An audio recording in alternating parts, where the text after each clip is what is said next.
Hi there and welcome. Live from the Mortgage Matchup Center in Phoenix, I'm Howard Megdal, joined by an incredible team from the Nine Sports. We are a very special Friday night edition of the Nine Sports Podcast, Women's Basketball Edition. Just a big reminder, hit that subscribe button wherever you are listening to us. Make sure you're getting our weekly on women's basketball, women's hockey, and women's soccer. Also, make sure you're listening to Women's Sports Daily, Monday through Friday, 5 days a week. We power through it, doesn't matter who's vacuuming. We make sure you know everything that's going on in the world of women's sports. I am going to be joined today by Rob Knox, talking about South Carolina, Kathleen Gier as well, who was there with me through the late game, UCLA and Texas. UCLA prevails, but T. Baker, who of course you know for their excellent coverage of the Connecticut basketball team that a lot of people thought was going to win tonight, but did not. UConn falls to South Carolina 62-48. T, before we get into the basketball, let's just address the elephant in the room. That is the late game, end of game, back and forth between Geno Auriemma and Dawn Staley. You were there in postgame. What did you hear about what took place? Yeah, well, I mean, I think I heard a couple different versions of events that took place. I think it was a really unfortunate situation. I don't think that it was handled in a way that we expect from Coach Auriemma. Unfortunately, tension kind of got high, and I think in the moment, some things were said, and it was a bad look. I think it was a bad look. I think that's we can agree on that. Dawn Staley didn't really want to address it. Coach Auriemma sort of doubled down that he meant what he said and said what he meant. So I don't know. I think that the game got tense. There was obviously some discussion about the officiating, but I think there's hopefully an apology coming, would be my hope. When Rebecca Lobo calls you out in the late game, and I say that not because Rebecca is a UConn alum, because Rebecca is a steward of the game and somebody whose voice I take really seriously. Yeah. When she talked about there needs to be a callback, I think it'll be interesting and worthwhile for Geno to pay heed to what Rebecca Lobo says. But I agree with you, and I don't want that to overshadow what was a really I mean, it was a 62-48 game. This was not a night of great offense. We'll get into it later, but Corey Close actually apologized to the game of women's basketball for the relative lack of offense that we saw tonight. But to me, I feel like we learned some things about UConn that I know we were talking offline before the game even started, that UConn was human in some ways. And so I just want to start with AZ Fudd and what should not overshadow what was an incredible career, but obviously not the way she wanted to go out as a Connecticut Husky. Yeah, I mean, you and I spoke pregame. I kind of said pregame, I don't know if UConn has it tonight, because I feel like there were sort of these little things all season long that popped up, but because the level of competition they were facing, they could kind of mask it. And I saw in the regionals just some shaky shooting. I think, it was a moment that was filled with immense pressure for AZ Fudd. It's a relatively young UConn team, other than fifth-year senior AZ Fudd, and I think it caught up to them. When you didn't have the production you expect from Sara Strong, from AZ Fudd, you saw some great minutes from Ashlyn Shade to kind of step in and fill that gap. She was the only other double-figure scorer behind Sara Strong, but you saw those moments that could kind of be paved over against lesser competition. But a team like South Carolina, the margin for error is so slim, and we saw them pay for it tonight. 6 for 21 from three and getting out rebounded 47-32 are not recipes for victory. But again, and you touched on it, Sara Strong being human, and we've talked about her a lot on the podcast.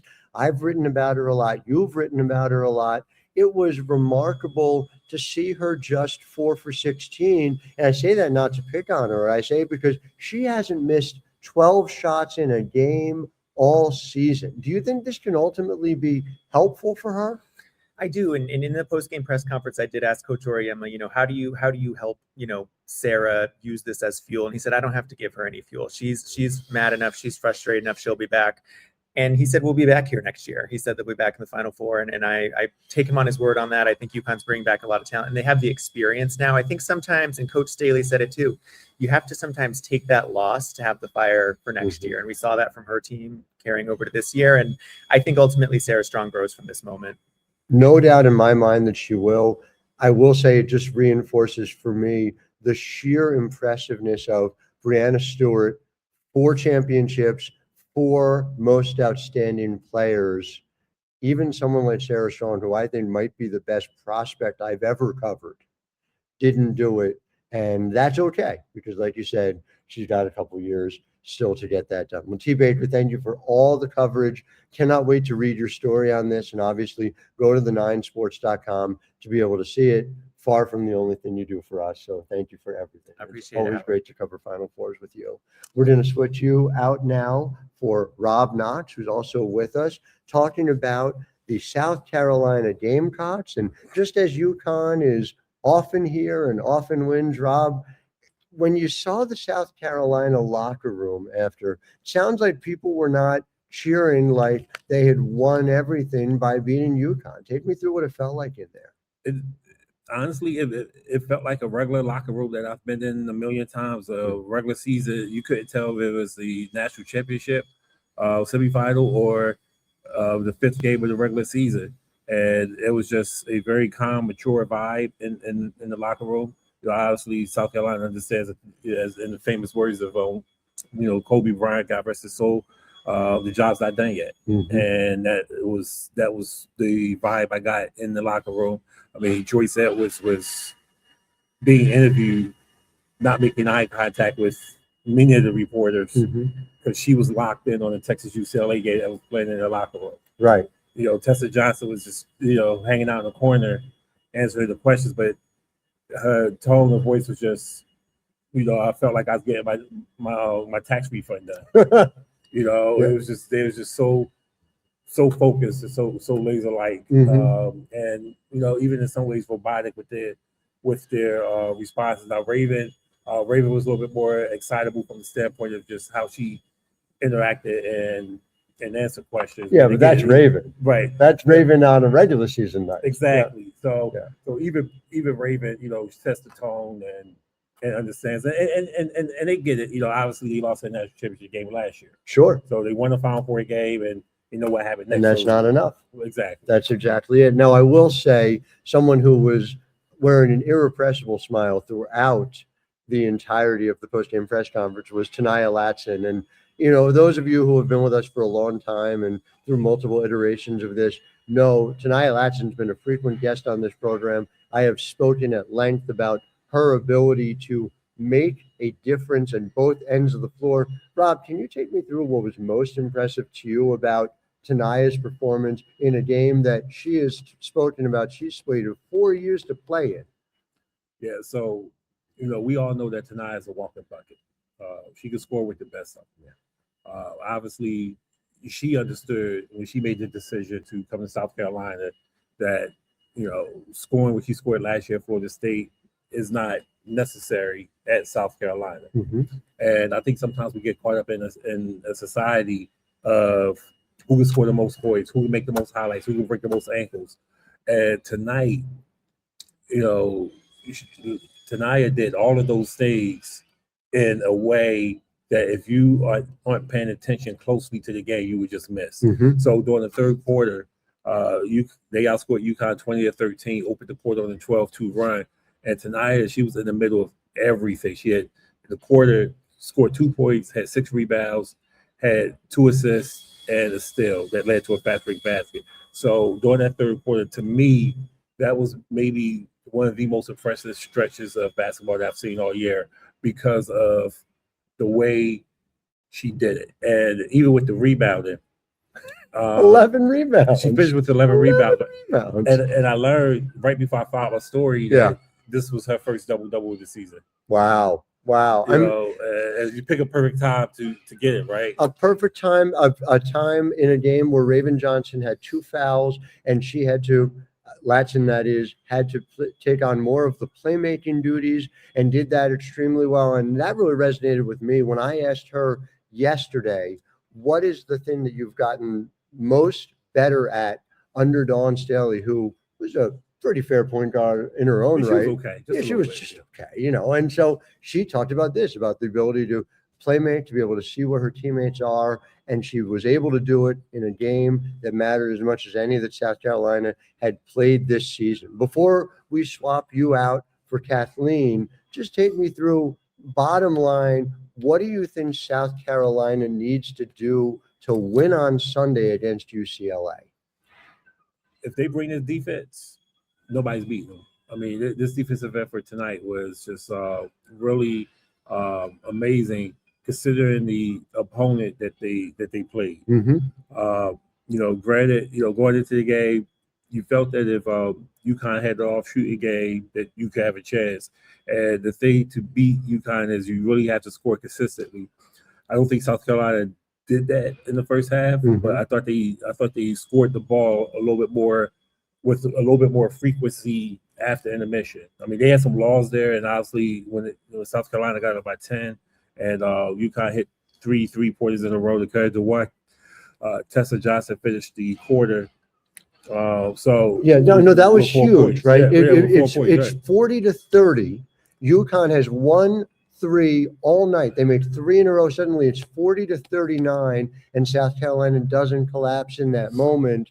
Tessa Johnson, like you said, finishing off that quarter. Now you're going into the fourth up 5. Exactly. Big psychological difference. Oh, no, for sure. Yeah. And on this, so far we've talked about Tanaya Latson. I just mentioned, Tessa Johnson. Joyce Edwards had 11 points and 9 boards. Yeah. And a guy, Maycare, again, another double-digit game, 14 points. So you asked me, how can South Carolina needs to do to win on Sunday? That's it right there, the balance, right? And the defense. Makir, by the way, huge 3 that put South Carolina up 7 in the fourth quarter. She has made now 6 of her last 13 3-point shots. Just a freshman. Dear Lord, I cannot wait to see how good she's going to be. Well, Rob Knox, you do so much for the site. Such incredible work. Cannot wait to read your story. Everyone check it out at the9sports.com. Thank you so much. Thank you so much. We'll be seeing you tomorrow and Sunday as well. That's right. So going to transfer over to Kathleen now, and we're going to talk about the late game, which was Texas and UCLA. And this is a halftime score, I assume, 51-44. Is that? Yes. No.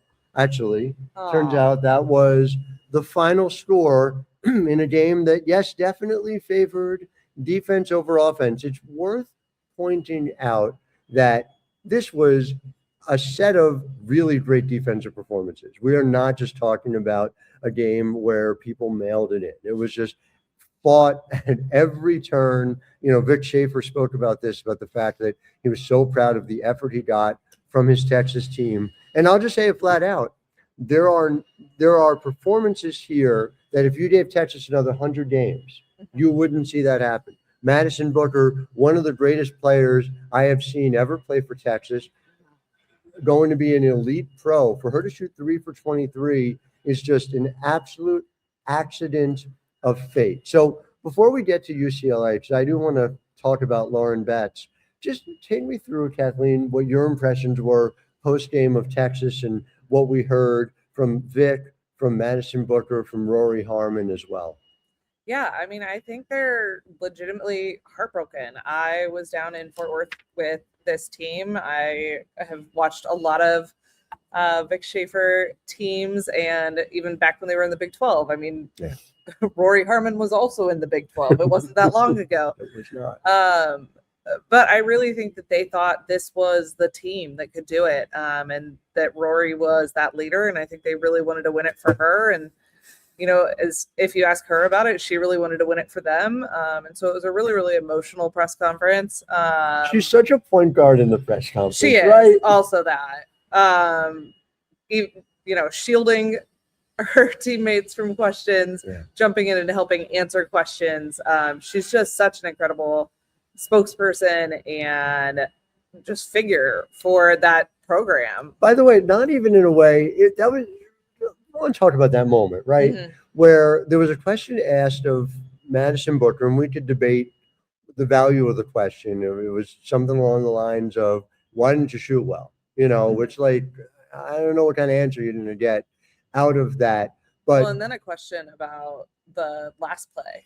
oh, the game. right. And so Rori jumped in to talk about it and was not disrespectful to the media in that moment, but had a sense of what her teammate could and could not handle and was able to speak about it. And that moment gave Madison Booker a chance to recover and then ultimately deliver a thoughtful answer to a question as well. But it was just, to me, Rori Harmon's ability on the court was incredible. Vic Schaefer spoke about at length the idea that she was not voted first team All-American anywhere, said essentially, shame on you. I will say, while I believe and respect people's ability to disagree about these things, Rori Harmon was on my USBWA vote for first team All-American.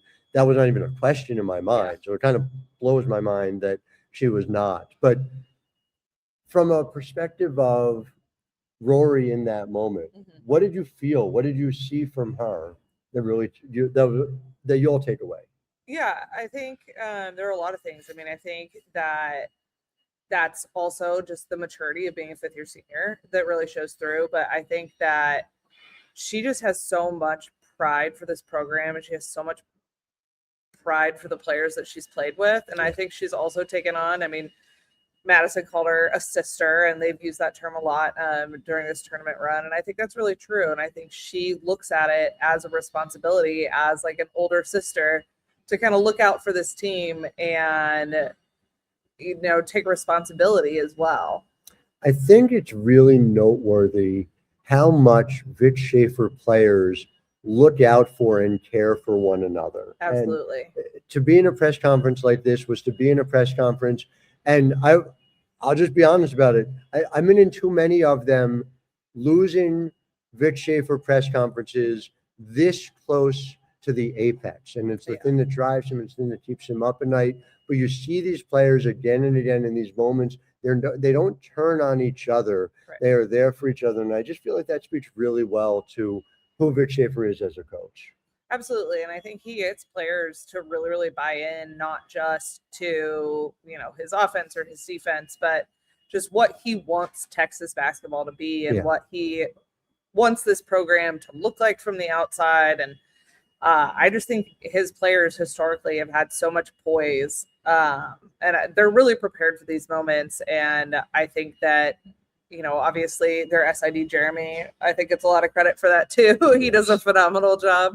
Shout out Jeremy Rosenthal. Yes. But they are always ready for the spotlight. They are always prepared, and they're so ready to lift each other up in those moments. Vic said he's going to take this one as one that got away and one that's going to haunt him until the day he dies. I get it. I understand it. I don't understand how the last few seconds of the loss to Notre Dame back in 2019 don't haunt him. I would urge you to go back and watch the last 10 seconds of video of the scrambles for the ball. That's harsh. The things that weren't called. I mean, it was just, I don't mean the this Auriemma game, I shot. thought you meant go back and watch the Auriemma shot. No, I'm saying Vic has been really close. Yeah. Vic is a Hall of Famer if he retires tomorrow. He's not going to retire tomorrow. He's already planning next year. I hope for what Vic has given to the game, it's a matter of when, not if for him. Kathleen, before we go, I want to talk about UCLA, talk about Corey Close. Yes, but I want to talk about Lauren Betts. This was a horrifyingly ugly game in so many different ways. UCLA committed 23 turnovers today. They shot 18 for 44 from the field, and they were the better shooting team. Texas shot 20 for 65 from the field. And amid all of that, Lauren Betts, it's not flashy, 16 points. Well, 16 points on 10 shots, 7 for 10 from the field. Again, one turnover the whole night. Lauren Betts, in a game full of mistakes, barely made a mistake. And yet, even still, late in this game, she makes the definitive play. Madison Booker, who I don't care how many shots she misses, right, you're still Madison Booker, coming down the lane, getting downhill, a chance to cut it to one, and Lauren just stays calm, stays collected, blocks that shot, and then when they recover the ball, she's able to go gather her teammates and keep them calm. I watched her going like this to her teammates. She is that beating heart of the UCLA team. She is. It blows my mind how good she is at so many different things. And while I understand that in this 5-out world, people are downplaying the value of a center, first of all, Corey Close and her staff have made sure that Lauren is ready for the pros in that way. You can look up and down WNBA rosters. You see a lot of Corey Close products who are able to make that transition. Monique Billings comes to mind among many, but also just the fact that Lauren Betts has a chance to be maybe the best player of the Corey Close era at that next level. So it's going to be fascinating to see. All right, I'll put you on the spot. Who you got Sunday? I think it's going to be, I also hope that it's a really good game. We had an ugly game today, and then we had just kind of a confusing game, maybe the first one. Not necessarily ugly, but just kind of an odd game. So I'm hoping for a really good game. I do think that South Carolina wins. I think it's just hard to go against Dawn Staley and the experience of that team at this point. She has put together a really incredible starting five, and they have a really deep bench. And so I think it's hard, but you as a student of the history of the game, it's enticing to think about UCLA running away. Did you love as much as I did, Corey, in this moment? Somebody said, first time in a final game, and Corey couldn't wait to shout out the 78 and the 79 teams who won the AIAW. Era. Right. In the NCAA era, AIAW, may we never lose sight of that. The player that Ann Myers was, now Ann Myers Drysdale. And so I am delighted that Ann Myers Drysdale, of course, is here, able to see it in the town of Phoenix, that she's done so much. Other players like Denise Curry. That's exactly who's right. Also here. If not for them, right? Exactly. If not for them. So, shout out Brenda. I will tell you that I think this is what I came away from tonight, having gone, and you should obviously take this into account. I went 0 for 2 tonight in terms of my prediction. So do keep that in mind. But I'm saying I think this is UCLA's time. This is Corey Close's time to win that championship. I think it's going to be a great game on Sunday. Well, listen, a huge thanks, Kathleen, to you for all that you do, your soccer podcast, your coverage across sports. It's just a delight to work with you every single day. Thank you. So, I'll even show up with a microphone. It even shows up with the microphone. T. Baker, Rob Knox, thank you so much for all that you have done to our listeners. Thank you for making sure that you are hearing and seeing all of our work at the 9 Sports. Again, go to the9sports.com. Check out everything we've got for you. Go to our YouTube page. Check out videos from every single WNBA team beat about the expansion draft and so much more to come if they ever decide when free agency starts. So until then, I am Howard Megdal, wishing all of you a wonderful Saturday morning.